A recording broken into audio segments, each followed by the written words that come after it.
disturbing. I'm deeply disturbed. I'm also grieving because I just lost my friend. I know. And so it's like, I'm looking at the world like, what is happening? And then the garden, what just happened at the garden? Can we just get into it, guys, by the way? I have my friend Kevin Liles here, Lieutenant Governor Antonio Delgado in the building today. Right. Before we even started the interview, I'm venting.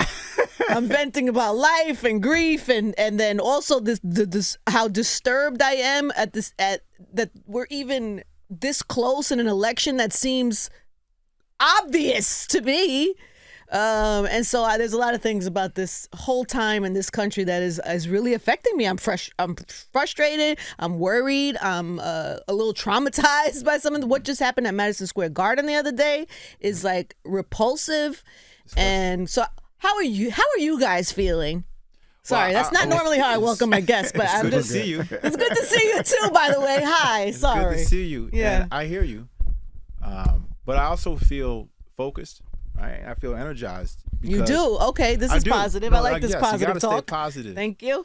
You know, because as bad as it, and you're right to feel what you feel in this moment, but lean on the fact of history and where we've been and what we've overcome. Mm-hmm. We've seen worse, and we've been able to hold true to our values, our principles, and we've been out front waving the flag for democracy for a long time, particularly communities on the margins, pushing forward all the time. This is our legacy. And so for me, it's about owning that power. And, yes, I get it, the speculation with the what ifs, but right now, all we can control is what we can control. Mm-hmm. And we do have an opportunity over the coming days to make the decision that's going to dictate our future, our children's future, grandchildren's future.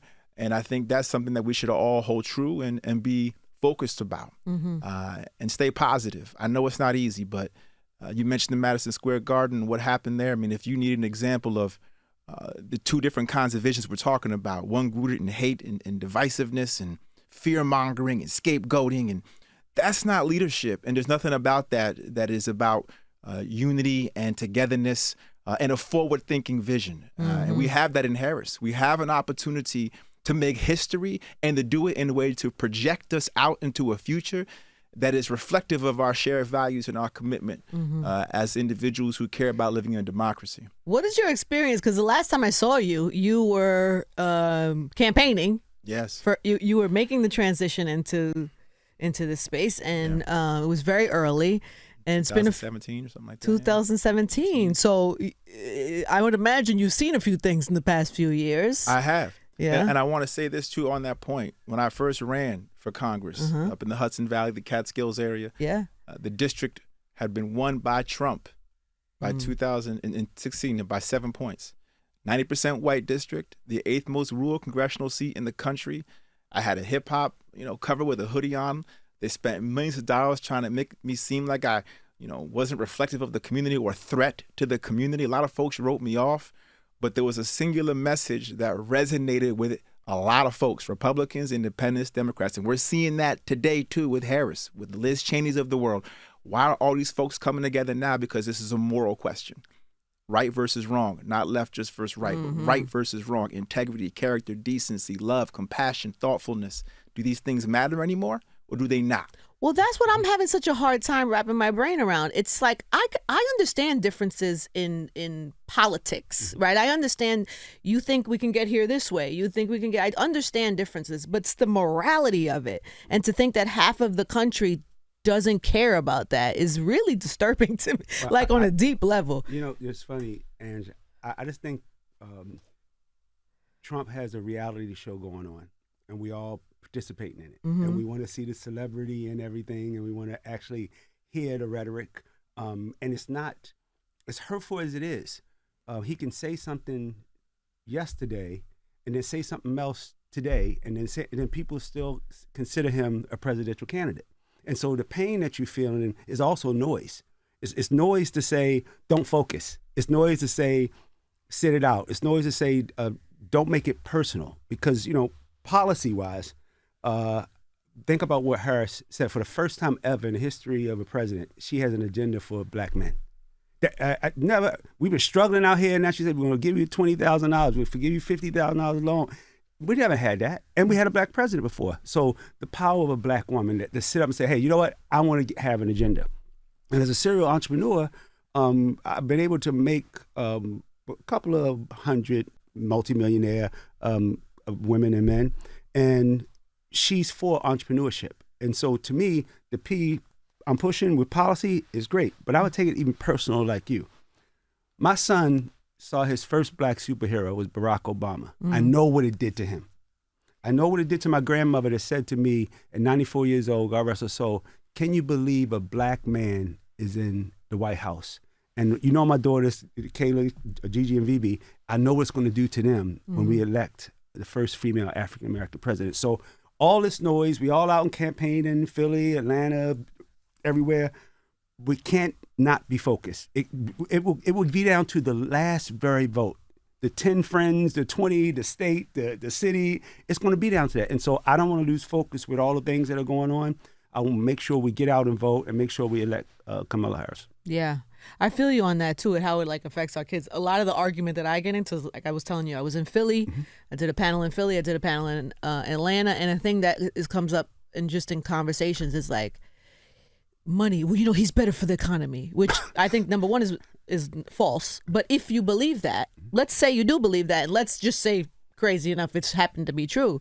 Okay, but what about my rights as a woman, and your mother's rights and your sister's rights? What about my 2 black sons that have to go out in the street and have to deal with stop and frisk the second that this guy's back in office? Do you care about anybody else except the economy? It's a very disturbing time. Does that not? I know you guys seem way more positive than me. I'm like, so, I just threw all my negativity and fear at you as soon as you walked in here. But I think this is a real feeling that people fear, like a concern about where our country is and what matters to people. I can't, on the economic point, I can't just let that not be addressed. He inherited an economy from Obama that was trending upward. And he decides to then do a massive tax break for a few, at the expense of the great many, adding to our deficit along the way. So why do people misunderstand that? What is the confusion? Because of the misinformation, Yeah. because of the echo chambers, Yeah. because of the social media dynamics. We don't have objective reference points anymore that can hold true to our collective sensibilities. Yeah. And so what ends up happening is we go down rabbit holes, and then you get demagogues who feed on people's misinformation. And that also speaks to the larger question you're talking about in terms of morality. Why aren't people being driven by this sense of moral obligation? Where's the moral authority for what's happening? It's wrong to strip away a fundamental right that's been on the books for 50 years with Roe v. Wade. That's wrong. It's wrong to say we're just going to mass deport individuals willy-nilly because we just feel like it, because we want to take our country back. What does that even mean? Right? It's wrong to say we're going to, deal with these urban centers that we view are plagued by crime and violence by just sending in the National Guard as if we don't have a constitution. Right? That's just blatantly wrong and unconstitutional. Right? But what happens is when you lose objective reference points, when you have narratives and conspiracy theories now that used to be sort of off yonder, no one knew what they were getting traction now. They're being spread like wildfire on these platforms. People can get disoriented. And that's where leadership matters too. Yeah. To help bring clarity to the situation and to speak with clarity to help folks understand what's right versus what's wrong. What's a fact versus what's not a fact. How do we make a difference right now? Because every poll says it's super close. We all know about the swing states. What is the most important thing we do right now in this moment, on this day, to shift things or to make sure that it leans in the way? Well, I can tell you that it's engage. And don't look at it just from the standpoint of your vote. Your vote, yes, vote. Vote, vote, vote. But then ask yourself in your community, in your household, your peer group, have you voted? And make sure everybody in your immediate circle has voted. And then go beyond that and say, have I been plugged in any way, shape, or form to a campaign? Not just the campaign for Harris, but here in New York, we have congressional races that are up for grabs, that if we are successful and we can put Hakeem Jeffries Yes. as the Speaker of the House, Mm-hmm. that's historic in and of itself. And New York has the ability to do that. Tell me if this is true. Is it true Hakeem Jeffries could literally save this country if I saw this somewhere, you tell me if it's true or not. That if Trump wins the election or loses the election, the House could decide they could call it not a valid election, right? They could not. There are mechanisms and there are ways in which, if they want to push the limit, it would take a great deal of organization and But disruption. these are people he's put in place, no? Speaker Johnson? Yes. Speaker Johnson, yes. And it's also, if you go back to what, and listen, I don't want to feed into things that haven't been stated. Yeah. But if you just look at what he has said, when Trump says in the rally, the little secret that me and Speaker Johnson has, I can't say for certain, right, what he means by that. But there are a lot of folks out there who worry that what he's referencing to is some version of what he was hoping to accomplish with Pence, some version of what he was hoping to accomplish when he called up Georgia's Secretary of State and said, I need you to find me this amount of votes, just this amount, please, right? Some version of that. Keep in mind that he has spent the last 4 years putting in places all across the country, in state governments, in state legislatures, and including in the House of Representatives, individuals who are in essence foot soldiers. Right? This is a different dynamic than when it was when he actually got in office the first time, when he didn't know where he was, who to put around him. So it is a different dynamic. And so making sure that we do everything we can through the power of the ballot box to put people in positions of power that can act as that backstop to make sure that we are holding off whatever could come is vitally important. Yeah. And I know it's worrisome. And I know that Hakeem Jeffries publicly said that he would uphold the vote no matter which way it sways, which is what you hope from That's how a democracy ought to work. That's what you hope from somebody sitting in that seat to say. Yeah, What's that risk if we get caught up in the reality show? It's not just the presidential election. It's the judges. It's the congressmen. It's the Senate. All these things. I think when I used to care about the presidency. And as I got older, I started to care about every single day, especially, what I'm going through with, criminalization of my lyrics and things like this. And so what can you do? It's what I've been doing for the last, month. I'm sitting across the table talking to my Republican friends who will sit and say, well, it's good for business, but as a man raising daughters, I can't vote for Trump. Okay, Republicans are saying this to me now. And my Democratic friends who are thinking, well, man, it don't matter. Well, I'm going to sit on the fence. We ain't got time for the fence, the bench, and none of that right now. Everybody it should be a family thing. It should be a community thing. And everybody you bump into now for the next 7 days, talk about the vote. Yeah. Talk about who you vote for. You can door knock. You can do. My mom said, don't think you're the only one out there. Now, I'm knocking on doors. I'm going out. We're trying to get the senator, the first black African-American senator from Maryland. So we're putting in the work. I just think that engaging and igniting a fire in us that we will not tolerate buffoonery. We will not tolerate racism or oppression or going back. Because what people don't realize, 2025 was in the works for a very long time. They're thinking what Trump has done is orchestrated, even out of office. Let me put my chess pieces around. So if I do make it, I can do what I want to do. And he already showed us what he wants to do the pandemic. He already showed us every single day. Like I hit Fat Joe last night. I was like, yo, how we quiet about this? The Latino community, how you quiet about this? This happened here. This is that. And we play at the Garden. We say we have fun, but this happened on that very stage. And how are we going to get quiet about it? And so now we have to charge up all people of color to get out there and do what we're supposed to do, and that's elect the next African-American female president. Word, Kev. I'm working. I will not sleep. It has to be worked, and as we approach that election day, we can see it. Just got to feed off of that. Yeah, we should talk about this thing that I know you can't say much about it, but I think if we talk about Thug, we might get some people to watch this interview that will have to sit through the first 10 minutes of us explaining to them why it's important to vote, so then we can talk about how Thug is doing. Yeah, you see what I see? Where I went with that? I see you went. Let me See my just strategy. Yeah, I got That's you. how I give I got kickback. you. Let me just say this, and you know, he's like a son to me. For the last 2 years, his family has been without. His daughters have been without. His son has been without a father. His mom has been without a son. His community has been without a leader, and it's all around the criminalization of our lyrics. And I tell people, I come from Baltimore. I can't sit and say I've never seen drugs. I can't sit and say I've never seen murder. I have been there, but I made a choice, and I think Thug made a choice in his life to be a leader. And right now we're hurting. There's more crime, more rape, more poverty in that area because the leader's not there. And so what they do is they take out the leader to change the community back to what it was. And I just hope that through this court system and this trial that we're going through, that it gets to the result, that we get him home for him to be a leader, because he's not just an artist. He's a human being that's raised in a great family and changing Cleveland Ave. Mm-hmm. How's his spirits? I'll tell you what he said. Kev, I'm built for leaders. Got to take this kind of stuff on, but I always personalize it. How would you feel if you couldn't bury one of your best friends? How would you feel if four walls defined you? How would you feel if you couldn't say happy birthday, hug your mother? How would you? So I can't.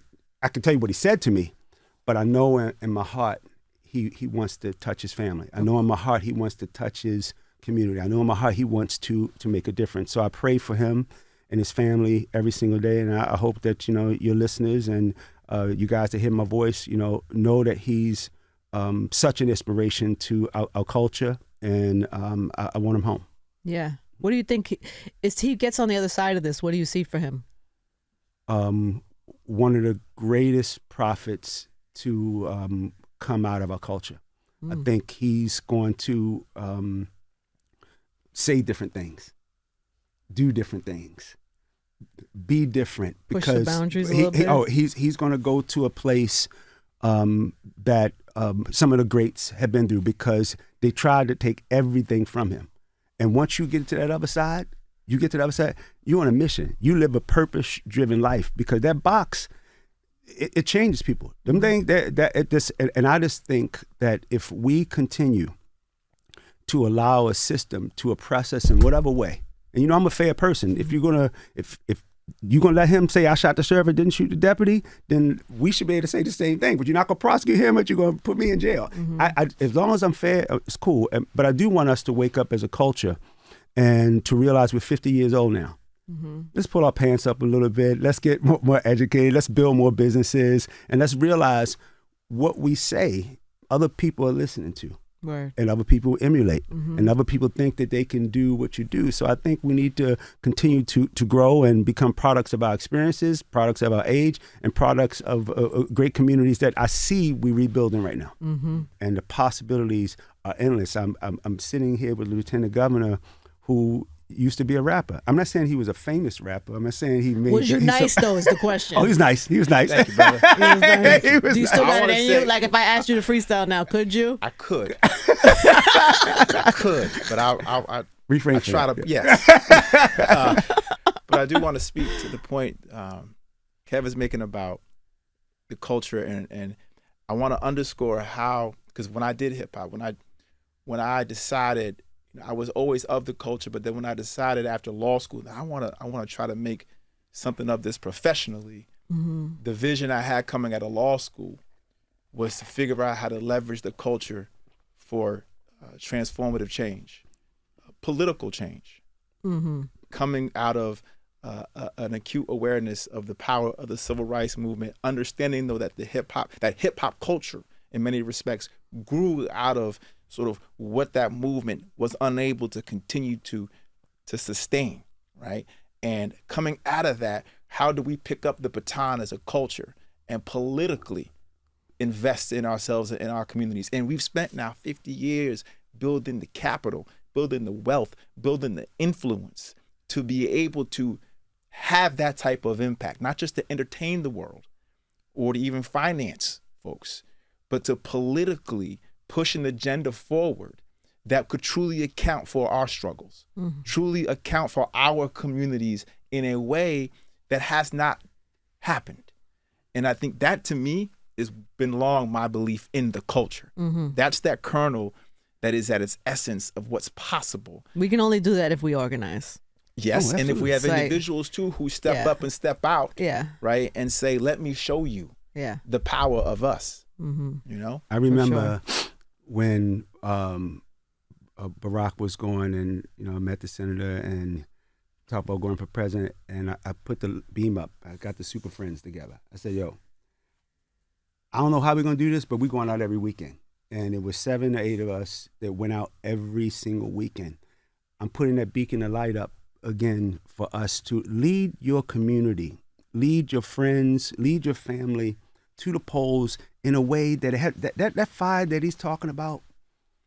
I know I have a greater purpose because I made it out of Baltimore. I've been able to be here for 40 years in hip hop. I know I have a greater purpose. And so to me, if that greater purpose is there, and now I have friends that are lieutenant governors and mayors and presidents and madam vice presidents.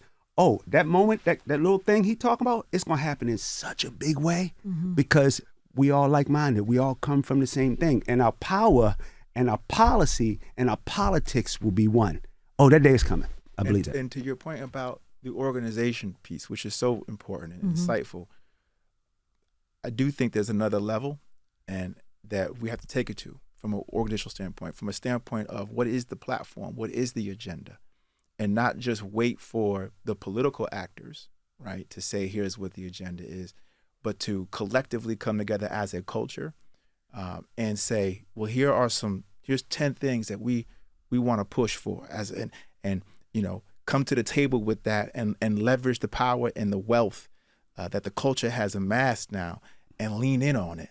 And I look at myself, I'm just going to say this now, as being in this position now, having figured out how to be on the other side of this machinery as a partner in that, right? As a real authentic partner who is trying to figure out, right, how we do that in a way that truly is impactful.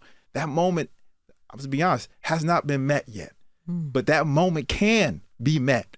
It can be. And I think this moment, before we even get this moment that we're in right now with this election, in some respects is the beginning of that.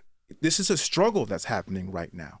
The country is wrestling with demographics, it's wrestling with a narrative that was set in motion since day one in terms of who we're going to be and what we're going to stand on and our values and how much we're going to share power and grow and be multi-ethnic or multicultural, multiracial. This is the struggle that we're having right now. And you couldn't have two more different symbolic figures for this country to have to look at and reflect and say, who are we? Where are we going? It's a powerful, powerful moment right now for this country. And as much as we can struggle with, well, how can this not so close? Why is it so close?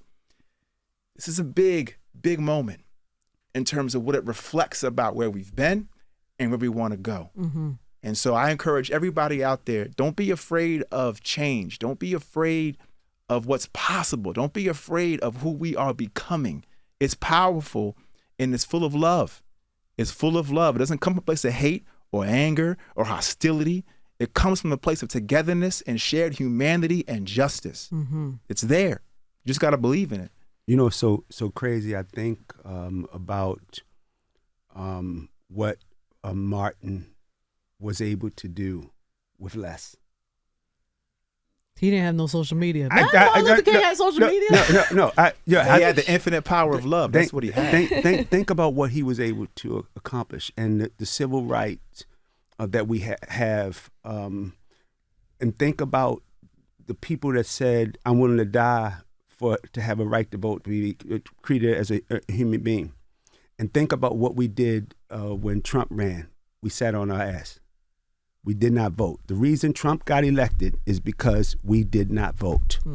Period. There's nothing. And so now with the power, with the wealth, with the knowledge, with our political friends who grew up like us and look like us and talk like us, what's possible? I hope I see it in my lifetime. But what's possible will change what being American really means. Being black in America, it's already starting to change. But I'm telling you, if we harness that power, we organize, there will be some other great prophets that come along. I don't know who they are, but they're coming. The fact that people are not more excited at the potential of having a black woman as a president for the first time in our history. I think they are. Nobody's talking about that, though. There's such a fight going on that if we just step back for a second, I feel like when Obama got elected, there was a lot of like, wow, we could have a black president. This is crazy. And people were fired up by that. But the idea of our first woman president, not even a black woman. Yes, she's a black woman.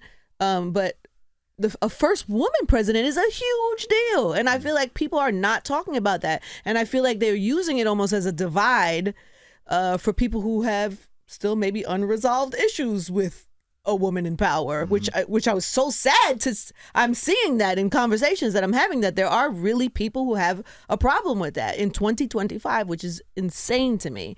But I think that I don't know. I just wonder what you make. It's not insane. So let me give you what I said to myself. Hillary ran, white woman, lover. No more qualified person. I mean, she done sat every seat. She had every talk you can have. Yeah. Pillow talk, state talks. She done had every talk you could talk. They said, no, we're not ready for you. So now, I believe it exists. But here's the difference. Hillary was so Democratic that it was a far Republican. It was two sides heavily. What Kamala has been able to do, but Cheney coming, all these Republican governors and people coming out saying, you know what? You're the better choice. You're going to have the better conversation. And so the excitement is not there because you hear the noise. If you take away the noise and you go home and put 10 of your girlfriends together and say, how would y'all feel for us to have a black woman president? Y'all gonna be like, hey, let's go. But you gotta take away the noise. If not, they want us to talk about all the other stuff that's going on. And I would agree that noise and when Obama ran in 2008, social media wasn't what it is today. He often talks about how he wouldn't have been able to go to a place like Iowa and be as effective because before he got there would have been a story about who he was and what his background was and his narrative. He was able to still show up and connect in a real way. That's one challenge. The other challenge is what Harris is doing, what Kamala's doing, is unprecedented. She has stood up a presidential campaign in a matter of months. It takes years to cultivate, to build, to establish. So the way this has unfolded in historic and unprecedented fashion, with Biden literally stepping aside, right, in and of itself is such a historic moment. And we don't give enough credit. And I think it's hard for the public to fully appreciate how challenging and the magnitude of this endeavor it is for any individual, let alone the first woman of color, to try to take on this task while being scrutinized every single which way, right? That's also a part of the problem. And then, of course, there's Trump, who's sucking up all the oxygen in the room with his buffoonery and clownish behavior, right? And his demagoguery. And so when you factor all these things in, I think it does dampen some of the excitement, but not in a way that makes it non-existent. I think people are still pushing through, still working through, and the numbers speak for themselves. But those elements of this dynamic, you can't deny them, right? And what Harris is doing and the strength that she has displayed, man, Trump doesn't even want to get on the stage with her again. I don't blame him. He ran away from that debate. Because he stood next to her and he realized, no, I don't want any, no, I'm good. I'm good. He barely could shake her hand when they got on the stage. And these are things you notice. Somebody said, I heard them say, she laughs too much. No, this is a real thing. Nobody has ever said that about Trump. we don't know her. We don't know her policy. He don't laugh at all. He never smiles. Seriously, where's his happiness? Where's his joy? But I'm just saying, that's what you got. That's what you pulled out. That is the thing. Small. We have to really look at what's really the thing then. if that's your thing. If the thing is she laughs too much, what's really the thing? Because that can't be the thing. That's not possible. 100%. Yeah. Yeah. Anyway, so how do you guys? What is the call to action? What is your call to people? What do you want people? How do you want people to show up? What do you want us to do out here? So here's we have 7 days left. If you have in a state or a place that's early voting, get out and get it done. I'm actually going to vote today. Number 2, don't make this a you thing. Make it a us thing, and actually have real I don't care if we're on the golf course, Ange, or I'm at a show. I'm talking this election. I'm talking who's the local person, the DA that we need to get here. I'm doing when I go into a city, I'm going through that city on every. I think we should do that. And the third thing, I want us to personalize it. Like really, like I think about my mom. I think about when they passed the laws for the drugs and the price down on certain drugs. I think about how she's surviving with that. I think about my kids. My vote matters in every point of my life. And so the P I'm pushing is personal P. You know what I mean? I'm pushing personal because everything affects me no matter what bracket I'm in, because one of us might have a little bit, but there's a lot of us that have nothing. And so to me, every day I'm pushing up the actual moment to make it personal. And it does have something to do with anything that's going on in everybody's life. You know? Yeah, and my call to action would be, this is our opportunity to elevate the bar for what it means to be a public servant. Public servants care about public goods, public education, healthcare, clean air, clean water, safe schools, the rule of law. No one's above it, and everybody should be afforded full protection under it. These are all public goods, and yet when you look at Trump, there's nothing about how he conducts himself that is in service to the public. It's in service to himself. By comparison, we have somebody in Harris who is willing to invest in all communities, who is willing to fight back inequality, proposing the child tax credit expansion, right? Doing meaningful things that we know work for our communities, investing in public schools, investing in protecting our environment, investing in keeping our communities safe, and doing it for everybody. Not picking winners and losers, but saying all communities should be afforded these things. That's what a public servant is. Do we want a president who's only going to speak to those folks who voted for him or her, right? And say, I got you and you alone? Or actually serve the entire country and all of its citizens? That's the call to action. Do you believe in democracy? Do you believe in public service? And if you do, then step up, get out there and vote. Find your friends, your family members, make sure they vote, and go beyond that, door knock, make phone calls, do whatever it takes. And don't let the cynicism get in the way. Don't let the pessimism get in the way. Put that to the side. We got 7 days to just be about action. I feel like you were yelling at me just now. I was talking to In a way that you understand, I'm cutting through the noise. I'm making sure. No, I've been out here. Trust me. I know. I've been to a couple of cities. No, I need it too, because we're watching the same news. We get fatigued with the same rhetoric, and you get discouraged sometimes, and you know. So yes, we need a little encouragement. I love that this is what you're doing with your retired life. I'm not retired, guys. You're not retired? For the record, Okay, I am not retired. What are you? What I am. You stepped down from a very nice situation. So I'll because we had here over here my girl. So Power 105. This is Kevin Liles. Job is not done. I want to build something bigger and better. I had a 10-year-old kid that called 300, and I had some adults along the way that I felt that I want to see them take it somewhere that even I can't take it myself, because God's calling me for a higher purpose. For the last 3 years of my life, I've been getting this feeling that there's something more. And whenever you sell a company and you start to work for a corporation, you have to abide by certain things. You know what I mean? You have to do certain things. So you're a corporate officer in those things.